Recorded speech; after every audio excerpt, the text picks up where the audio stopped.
Good morning, kids, and good morning, families. It is that time of the week. It is time for our New City Catechism, and the weather has been beautiful, so I figured I would join you guys from outside today as we enjoy this beautiful weather. And as we get into summer, I thought it would be awesome to just do one of these outside. So here I am.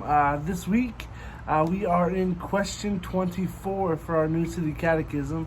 So if you want to go ahead and grab your books and grab a Bible, we are just going to jump right into question 24 this morning, or today.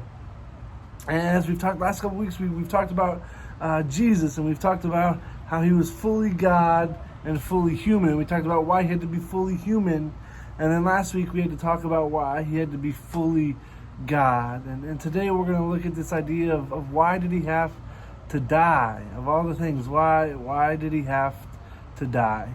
So we'll go ahead and read question 24, which says, why was it necessary for Christ the Redeemer to die? Our answer is, since death is the punishment for sin, Christ died willingly in our place to deliver us from the power and penalty of sin and bring us back to God.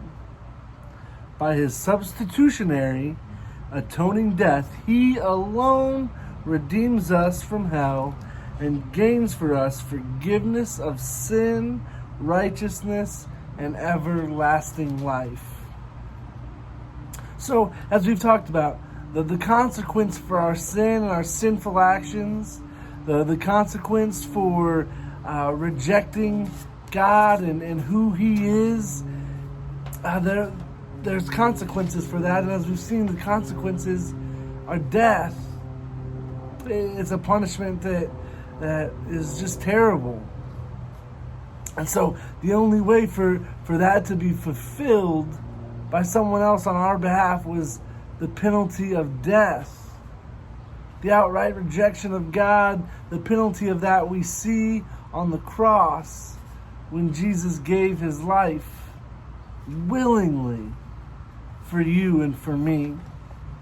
I encourage you as a family to open up to Colossians chapter 1 to read verses 15 through 23 together. And this is Paul again, yet again, writing to another church that he helped start. And in verse 19, we see again, what does Paul do in verse 19? He reminds them that Jesus is fully God. He reiterates to them that Jesus is fully God. And he also declares that through Jesus, all things will be reconciled, which really means a fancy way of saying all things will be made right through Jesus, that we will be brought back into relationship with God because of Jesus and what Jesus is going to do. It's important as you look at this, look at how Paul writes about how Jesus felt about all of this. Was he angry? Was he resistant? Was he just kind of going through the motions? No, Paul writes that he was pleased to do this. That it was his passion, that it was his purpose, that it was something that he wanted to do. It's important for us to know that Jesus didn't come against his will. He wasn't brought here kicking and screaming to do this. He came on his own.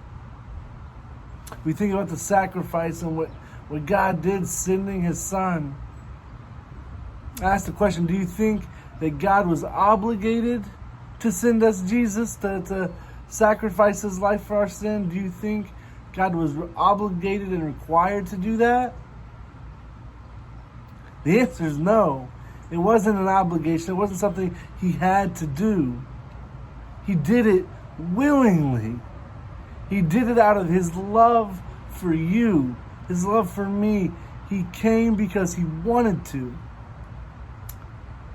So think about that. How does that change? Y'all can talk about this as a family. How does that change?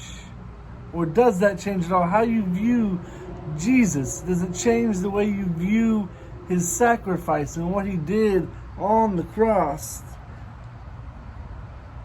Does the fact that he wasn't obligated to rescue us from our sin change anything for you? I encourage y'all as a family to talk about that.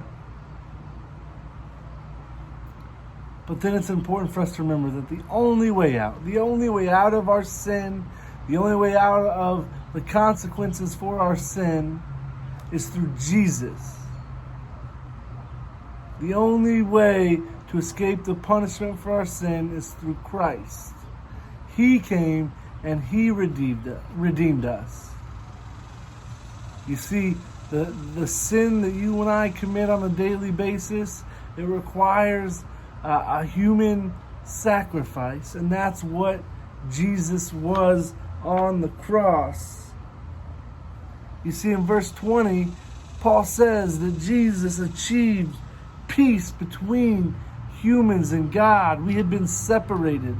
There was a separation between the people and God before Jesus came, and he brought peace back between us. You see, as you read through this, I hope you understand, as Paul explains, how necessary it was for Jesus to come and die on the cross. It was the only way, as we've talked about a lot, it was the only way for us to be reconciled and redeemed back to God. For the consequences of sin are death. So who can fulfill that price? Only Jesus can, because he's fully human and because he's fully God. And he came not because he had to, but because he loves you so much that he wants to be with you. And so he willingly gave his life so that you could experience grace, forgiveness, mercy, redemption, and reconciliation through the blood of Christ that only he can offer. So that is why he came, and that is why he had to die on the cross, because it was the cost. I hope you guys continue to love these. I pray that y'all will talk about this together as a family, what this means for you as a Christian or as someone that's trying to figure out what it means to follow Jesus. And how does it change how you view Jesus? To have those conversations together as a family. I hope they are wonderful, sweet, life-giving conversations. Until next week, we love you guys. Have a wonderful week. We miss you. Bye.